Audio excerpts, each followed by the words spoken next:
Welcome back to the Commanders Declassified Podcast.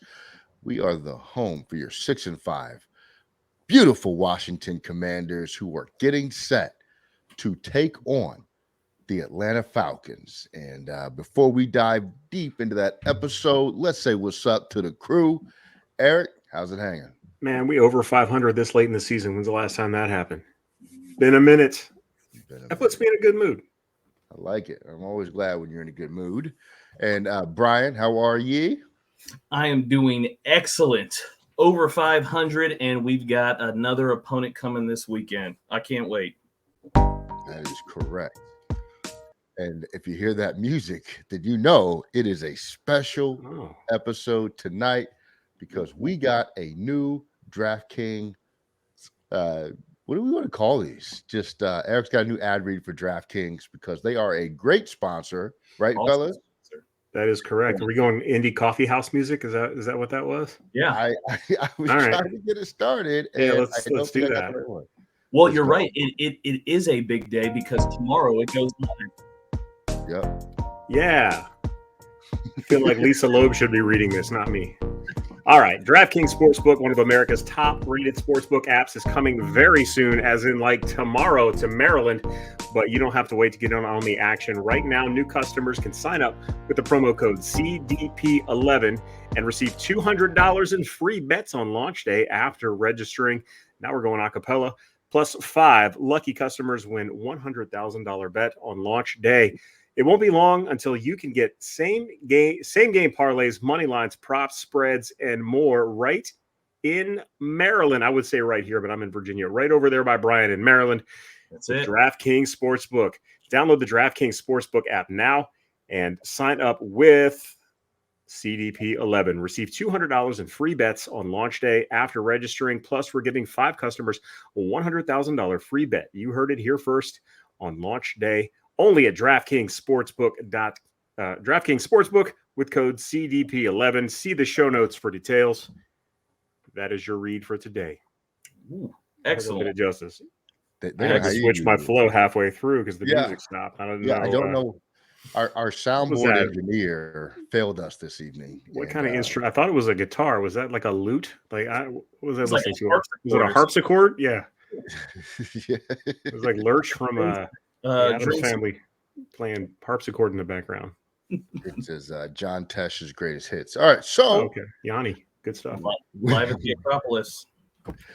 good to have everybody back in the studio together again. Brian, how was your trip to Quebec? A little cold, but it was awesome to see that the Commanders did very well, and we're 6-5 now. So I feel great. I feel wonderful. I feel like everything is possible right now. I love it. Nothing is impossible per Kevin Garnett. I got my Commanders hat. It's the gigantic oversized Commanders W hat because that was a big win on Sunday. See what I did there, folks. And you know what? To our radio audience, we want to tell you that we appreciate you. And, Absolutely. Keep spreading the word to your friends, all our folks on YouTube, any other platform that you consume this podcast. We appreciate you, and make sure that you subscribe and tell your friends to subscribe as well. Now, let's get down to business, and our business is the NFL football team that we like to call the Washington Commanders. They are facing the Falcons. Eric, what do we know about the Falcons? Well, they are based out of Atlanta, Georgia. And Deion Sanders used to play there. And Jerry Glanville. Now, the Falcons coming in, I believe, at 4-6. So just behind us in the standings. They actually have an offense that can put some points on the board. They've had a couple of stinkers this year, but for the most part, they're scoring 25, 26, 27 points a game. So they're no slouch on offense. They run the ball like crazy. They're like another iteration of the Tennessee Titans, but they are more run heavy. And I believe they actually rush for more yards per game than passing yards. They have a very mobile quarterback, not so accurate in Marcus Mariota. And they've got a defense that is not very good, probably a little better than the one we faced last week and only put 16 points on. So no slouch, definitely not a game you can look past. Yeah, and the Falcons are 5-6, not 4-6. Oh, 5-6. They won last week. It was a very good game, but they won. They are absolutely dependent on Marcus Mariota for their offense. And we will jump into statistics and a lot of other things later, but just know he's the guy they got to stop. One quick note about players: Kyle Pitts, their stellar yet inconsistent tight end, will not play against the Commanders. He has a torn MCL, so he's going to be out for quite a while. He was one of their top, I think it was like the 4th overall draft pick last year, somewhere in that range. I forget what the exact number was. But this guy is a generational talent, although he doesn't always get generational production. So we don't have to worry about him. He would have been a problem, but he is a problem no more. They have Drake London, their rookie receiver. He got out to an incredibly hot start. This kid was on fire. He has been very cool as of late. I do expect him to pick it up a little bit with Kyle Pitts being out. But overall, their offense to me is pretty one-dimensional. Brian, what do you see when you look at this Commanders-Falcons matchup? I see a team that is middle of the road at best. I mean, they are led by Mariota, who is a failed first-round draft pick. He's a backup level quarterback who is starting right now. Very, very similar to what we have, right? We've got a backup level quarterback who is starting. Mariota has, the skill set, but he struggles to throw the football down the field consistently. He's athletic. He can run. He can get out of the pocket. But when he does, he tends to make mistakes. You would think he's a better thrower on the run than he actually is. That leads to more mistakes from him as well, and bad decisions. So the Falcons are a team that they will fight you. They'll be competitive, but ultimately they just don't have enough to probably get where they want to go, which is playoffs and have a big season. They probably are a couple players away and or quarterback away from really kind of making noise in the NFL. They have some nice pieces overall, but they are a beatable team. And with the way the Commanders are playing right now, they have an opportunity to kind of, take this record and expand on it and move more than just one game above 500, which has been a struggle for us. We may get one game above 500 and then, trying to move up, but beyond that becomes difficult for us. So this is a big game for us to kind of show how good we actually are. The very, very beatable team here with this Atlanta Falcons. Yeah, there's two really important notes about this game. Number one is playoff positioning, playoff seeding. This game matters a lot because this is a team that is in the hunt for that wild card spot that we are in the hunt for. You don't want to give up a tiebreaker to a team like this that you could and have the ability to beat. The other thing is the Falcons are in a battle for their division with the Buccaneers. You don't know how that's going to turn out. I would assume that the Buccaneers figure it out and win the division. If they don't, then that gets really interesting with playoff scenarios where would you rather have the Falcons win the division and that makes it more likely that you'd play them in the playoffs if we were the wild card, or would you rather have the Buccaneers be the team that you're fighting for to make the wild card with? And you know what I'm trying to say? So there's some really interesting scenarios that come out of this that are going to matter later in the season. But none of that matters if you don't start with beating the team in front of you. That's now, right. Brian, defensively, tell me about like the Falcons and how you think that they'll try to stop Taylor Heineke and our rushing attack. Yeah, so the Falcons, they've been very up and down on defense. They got some players, but they've got a lot of younger guys. They've got some guys who are just middle of the road starters. So they kind of run a 3-4 defense. A name that should be familiar to everybody, defensive lineman Grady Jarrett is still there. He's nowhere near as good as he was a few years ago, but he can cause problems. So he's somebody we're going to have to pay attention to, especially with our interior offensive line, which has struggled in the past couple of games. They've done fairly well with our commitment to running the ball. So we do need to keep an eye on him. There are two outside linebackers. I can't pronounce their name with one of them, but the other one's Lorenzo Carter, a longtime NFL linebacker. Those guys will be trying to get after the quarterback and rush the passer, and they'll move them around from left to right to kind of get the best matchup with them. The linebackers, they've got Rashaan Evans. He's a solid linebacker.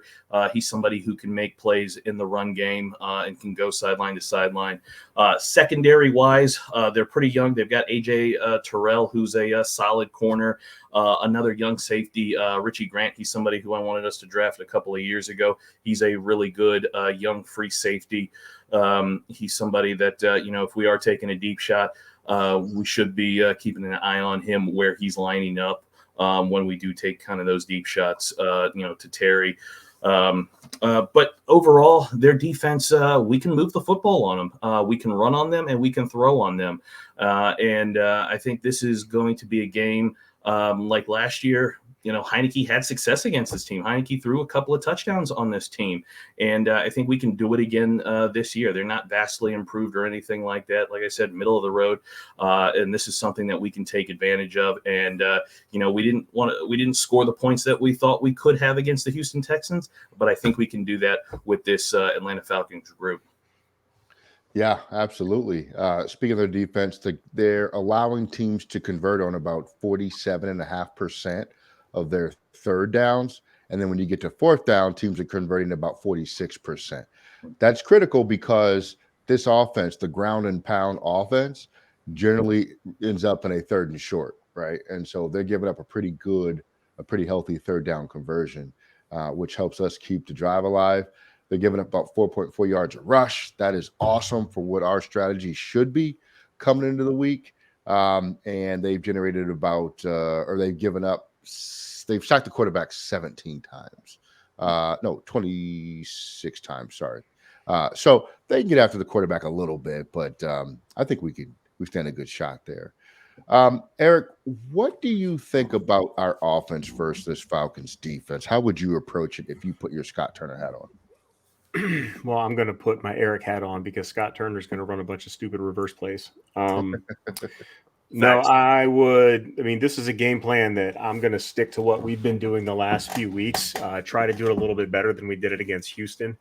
Our third down efficiency was not good against Houston. It needs to be, seems like the Falcons may have the medicine for that with their poor third down defense. But I don't underestimate Scott's ability to underperform as an offensive coordinator. So it's very important that we just stay ahead of the chains, move the chains, and just don't commit dumb penalties on offense to get us into this 3rd and 15, 2nd and 15, whatever. We don't want to get in those 3rd and long situations. We want to play the game that we've been playing.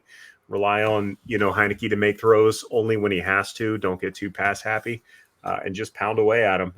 This is a defense that should break. There is, like Brian said, there is some talent on the defense, but their defensive ranking is pretty poor. They're definitely bottom third of the league, and not a great rush defense. So, our offense should, if we can continue to play the way we've been playing the last few weeks, that's been working, shouldn't have a problem moving the ball, at least on this offense. Scoring could be another issue just because we tend to not be able to score touchdowns when we get close lately.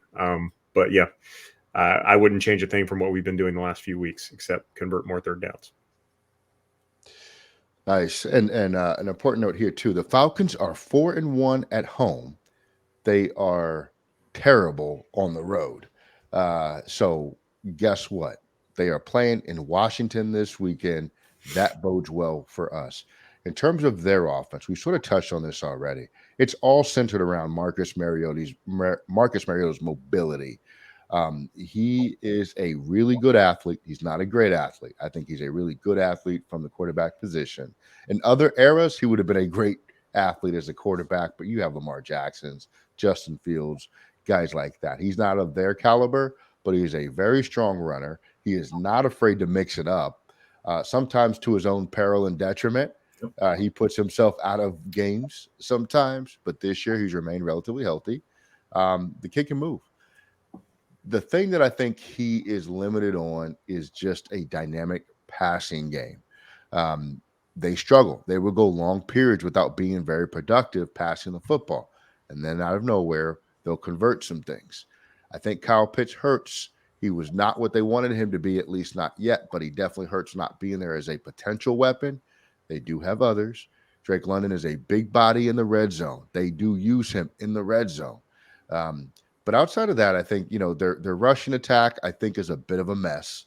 They have a bunch of just guys, if you ask me, running the football, and nothing I'm overly concerned with. Not that I would be anyway, because we have a good rushing defense. So to me, this is the Mariota show. It's going to test the discipline of our linebackers and safeties. Don't eat up the fakes. Just stay true, because there's really only one guy on offense that's going to hurt you, and that is Mariota.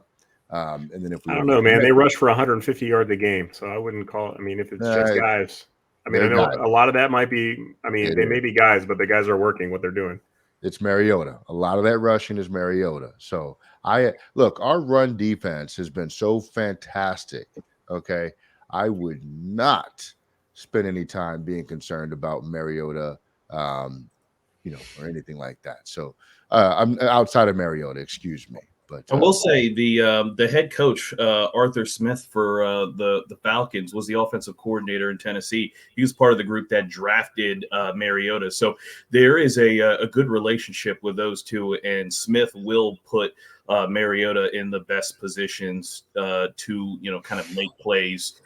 Where we see kind of Scott Turner maybe want to stick to his offense more than the players. So he'll certainly put Mariota in the get him on the move him out of the pocket, put him in the best opportunity to make plays, whether it's throwing or running. And that's that's something I wish our offense would do, but it's something I've noticed that they can make Mariota look pretty formidable with some of the things they do on offense. Exactly. And put it this way, to Eric's point about their rushing attack, their leading rusher has 498 yards rushing on the year. Brian Robinson has 362, and he missed mad games. So they will run the ball. Make no mistake. They commit to the run because that's really the only part of their offense that has any juice to it. But I don't think they're all that effective at doing so. They do get a little bit from Cordell Patterson, right? Cordell Patterson is a very dynamic player, but a lot of that's in the return game. He can run the football. He was really effective at it last year, and they do split him out wide at times. And I think you're going to see more of that with Pitts out. But other than Cordell Patterson, I'm not that concerned with anybody. I'm really not that concerned about Patterson too. I don't think he's kind of what we envision for Gibson. We say this a lot now that we're playing, teams that have a guy like this, but I think he's really what you would envision for an Antonio Gibson. And we'll touch more on his particular stats in just a minute. But with McKissick being out, McKissick was the hero of this game last year with that big touchdown at the end. And with him being out for the rest of the year, this is just like you said, Ellie. This is Gibson's opportunity to be that hero. He can take that role now, get those extra catches, and turn that 5-yard check down into a 40-yard touchdown. So I think this is a big opportunity here for Gibson this week. Yeah, and the rise of Jared Patterson this week. Yeah, hopefully it doesn't get to that. This shouldn't be a close game, in my opinion, but it will be because both teams run the football. It sort of takes time off the clock, but I think if you look at this, in my opinion, the Commanders are a much better team on paper. Looking at what we have here in terms of the stats, Mariota, he's completing about 62% of his passes. That's decent. It's not great. 1,878 yards, 7.5 yards per completion, 170 yards a game, right? Not a high prolific passing offense. He has 13 touchdowns, 7 picks. Remember, Carson Wentz had 10 touchdowns back in week 6 or something like that, right? Before we got hurt after several bad games. He's been sacked 26 times, and his rating is 90.7, but I will argue with you a lot of that comes from the running offense. We have Taylor Heineke. Who do you guys give the edge to at the quarterback position, the Falcons or the Commanders? I'm going Commanders. Just from the standpoint, Heineke has the confidence right now of this little win streak, but also he beat the Falcons last year, and he had one of his better games. Heineke threw for 290 yards, 3 touchdowns in the game last year in an exciting kind of back and forth type game. On there, the Falcons played really well offensively last year, so I give it to him. He's on a hot streak, and he's confident. He'd probably be confident if he was on a losing streak too, as well. But he's confident, and he's going to use that experience he had last year against this same team. So I'm giving it to him. I'm gonna call it a wash. I'm gonna cheat. I think Mariota is way more talented. Heineke's got the swagger, got the it factor. The team loves playing for Heineke, and he's going to, give his guys a chance, and that's all they can want. Neither of them is consistent moving the ball through the air. Obviously, Mariota, I think, is a little bit better of a runner. You know who Mariota reminds me of, honestly, and you're going to hate me? RG3. Like, he's basically, had RG3 remained healthy, that's pretty much what he would – not quite as fast, but just not a great passer, likes to run the ball, not a dynamic runner, just kind of a straight ahead, stand up high, run the ball guy. He's RG3. As much as you guys want to think he would be a Hall of Famer, he wouldn't. He would be Marcus Mariota if he had stayed healthy. I don't know, man, but I'll take your word. I know, fighting words. I know it's fighting words. Cordarrelle Patterson is their most effective runner. He has 454 yards on the season. He's averaging 5.3 yards a carry. Let's see, and 5 touchdowns. They use him all over the field. And then they have the other running back. He has 498 yards. How do you say this guy's last name? I get it wrong. Allgeier. He was the one of my mock drafts early in the offseason. Allgeier. Yeah, you did. He's a poor man's Brian Robinson, actually. Well, he has 498 yards on the year. Averages 4.5 yards to carry, and 1 touchdown. So there is a lot of parallels in their running attack versus what we offer in our rushing attack. I like our guys a little bit better, but Mariota to me is the real difference maker there with 372 yards on the year himself and 4 touchdowns. He will keep the ball, fellas. All right, let's jump into their receivers real quick, and then we will move on. So their leading receiver in terms of yardage and targets and receptions is Drake London. He is a rookie. He is a terrible fantasy football addition, but he is actually pretty decent in real life. There was a lot of buzz about the Commanders going off after Drake London. 409 yards on the year, 4 touchdowns, 37 yards a game. He will go through periods where he does not see the football at all, though. So I think that should change with Pitts. Pitts is their 3rd leading receiver. He will be out. They do have Zacchaeus, the wide receiver. He has 374 yards and 2 touchdowns on the year. Any question that the Commanders have a better wide receiver core than the Atlanta Falcons? Do any of you disagree with that? No, it's not even close.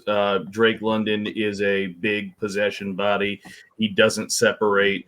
No, it's not close. It's not close at all. Yeah, we definitely depth-wise. I'm not a big Drake. I was never a big Drake London guy, going all the way back to the beginning. And I feel like I'm right. He's going to have a long career in the NFL, but he's never going to be a great receiver, in my opinion. Especially with Marcus Mariota throwing him the ball. So yeah, if they can fix that, they may feed him a little more. He's a very, very, very poor man's Anquan Bolden in my mind. Bolden knew how to work with what he had, whereas London hasn't quite figured that out yet. So, there's hope. I don't want to crap all over him. He's like a 21-year-old rookie, but I'm not super impressed with him at this point. So yes, our receiving core. I would like to see them spread the ball out a little bit more. I think Heineke is way too focused on Terry at times, which sounds weird to say because he's our best receiver, but like Jahan Dotson has like barely touched the ball since he's been back in the lineup because Heineke has no kind of rhythm with him, and Curtis Samuel's just kind of here and there. I would like to see more use out of our receiving core than just Taylor Heineke. Yeah, agreed with that point. And hopefully Logan Thomas came out last game healthy, get him in the mix as well. Eric, why don't you give us 3 ways to win and 3 ways to lose? All right, I'm negative, so we always start with 3 ways to lose. We lose this game if we get into a shootout. The Falcons have had a lot of high-scoring, close games. They had a 37-34 game. They had a 27-24, 28-27. A lot of close games, a lot of high-scoring games. That is not the kind of game that our team is built to win. We are a 20-point offense. We need to keep them below 20 points in order to win. So we need them to have one of those duds. They had a couple of 15-point outings. We need them to have one of those. I think we have the defensive personnel to make that happen. We lose if Mariota gets into a groove. He is a little bit of a streaky quarterback, and when he's running, his passing improves a little bit. So we need to make sure that we keep him very uncomfortable the entire game. And we lose if we start throwing all over the place. If Scott Turner starts to Scott Turner again out of the blue, we're going to not do well in this game. Heineke is not a 35 pass a game quarterback. We need to limit him to about 25 passes per game max. Now, how do we win? Well, I always like to say one of my favorite sayings is with a quarterback, if his weakness is to make him throw, he's not much of a quarterback, but you got to make Mariota throw the ball, make him one-dimensional, limit the running game. I think you employ a similar game plan to what you did with Justin Fields and what you did with Jalen Hurts. The offenses are they're very run-heavy offenses, and we have dealt well with those offenses for the most part this year. So I think we can make that happen. We need to power rush. We need to hit Atlanta right in the mouth. We need to. This is very much a 3 yards in a cloud of dust game for me. Just punish them, and that leads to my third point: physicality. Win both lines of scrimmage, and you dominate the game. And I think that can happen this weekend. We definitely have the personnel to make that happen. We have a very good backfield that can keep our team on the field, and that's what we got to do to win. I like it. Before we get into predictions, just a quick little look at the playoff picture. Right now, the 7th seed would be your Seattle Seahawks. They are 6-4, and their division leader, the 49ers, are 6-4 as well. So both of those teams are going to be battling for that division lead and the 7th seed for the rest of the season. I believe if we win, the Seahawks are on bye this week, so we would go up a half game into that 7th seed position. If we lose, it would be very bad for us in this playoff seeding, especially because the Falcons are the team that is right behind us. We would essentially enter into a tie, and I believe that would give the Falcons the tiebreaker over us. We don't want to lose because there are teams just swarming around that last spot, and we got to keep winning to get there. The Seahawks have been very strong this year. Let's see what happens. Let's get to game outcome. Brian, we will start with you. How do you see this shaping up, and who do you think wins? I think this is shaping up to be a statement game for the Commanders. I know that we thought the Eagles game was a statement game, and it was. That was everybody's favorite, the undefeated team. But we've struggled. Most teams, they struggle with adversity, right? When things go wrong, how do they respond? That's not necessarily been our struggle. When things happen that go bad for us, we meet that challenge. But when things go well for us, we don't really respond to that. When we go up, we have a winning record, we usually lose. We usually fall back down. We get sidetracked. This is the time that we put that kind of demon to bed, and we go up. We come 2 games above 500. We're going to beat the Falcons, and I think it'll be a decisive victory, and I think we're looking at 28-17. Good, guys. 28-17. All right. Eric, talk to us, man. 28 is a lot of points for this offense, not going to lie. No, I think I honestly feel like this update your computer, Ellie. It's mine. Oh, Brian, sorry. No, I feel like this game might look a lot like the Texans game last week. It has a potential to be kind of a snooze fest. If we play our game, we're going to win. We have to win. We have to win boring.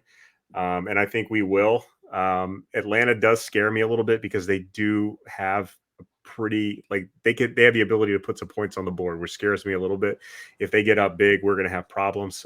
So we have to make sure we set the tone early. But I'm going to go 23-17 Commanders. Thanks. Oh man, both of you guys are taking the Manders. I am going to say that the Washington Commanders Man, this Atlanta team to me feels like a very dangerous game. We know we said the Texans were a trap game, but they just didn't have any talent. Let's be real. Boy, they were terrible. They Yeah. were awful, and we They were. still, our offense only scored what 16 points, 1 touchdown. Yeah, right. Uh, yeah. So our offense scored 7 points, right, or 6, whatever, and then we had our special team scored the rest, right? I believe so.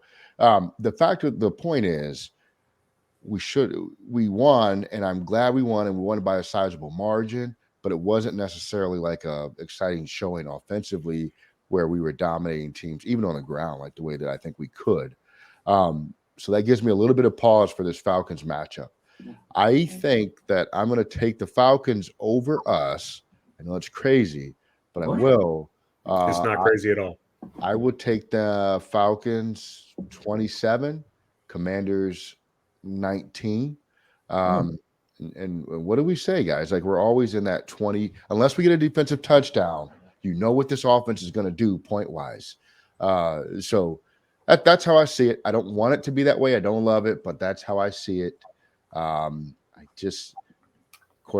Patterson is the guy I think that would keep me up a little bit, just because he's sort of a game breaker, or at least he can be. Now, the Falcons, from a point perspective, scored 26, 27, 27, 23, 15, 28, 17, 37, 17, 15, and 27 points respectively. So to Eric's point, they can score points. And when they win, they usually do go into the mid to upper 20s, where we haven't necessarily done that. But if we ball control like we have been and we keep their offense on the sideline, we'll be all right. We just got to convert third downs and things like that. And I think we'll be okay. All right. Eric, any final thoughts? I don't like Manders as a nickname, and I don't like commies. I'm going to just go Durs. No, we're not. Durs, left hand up. Who are we? The Durs. No, we are not. Just say Mandos. What's wrong with that? Mandos, right? Man, don't like it. Commanders. We'll still Commanders. I think that's cool. Yeah, I'd probably just say Commanders. But if I have to shorten it, it's going to be Durs. But you don't have to shorten it. It's a choice. Go Durs. Brian, final thoughts. Final thoughts. Again, this is if you want to be considered and thought about as being a better football team, a different football team from years past, well, then you got to win this game. This is a game that you should win. This is a beatable football team. This is where you start to separate yourselves from the pack. We've got to do this. There's no other way. If you want people to take you serious, you beat down the Falcons and you move on to the next week.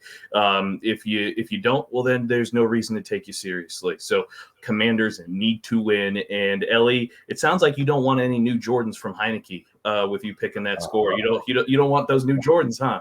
Don't do that to me. Don't do that to me. Look, nope, just gonna move on. All right, so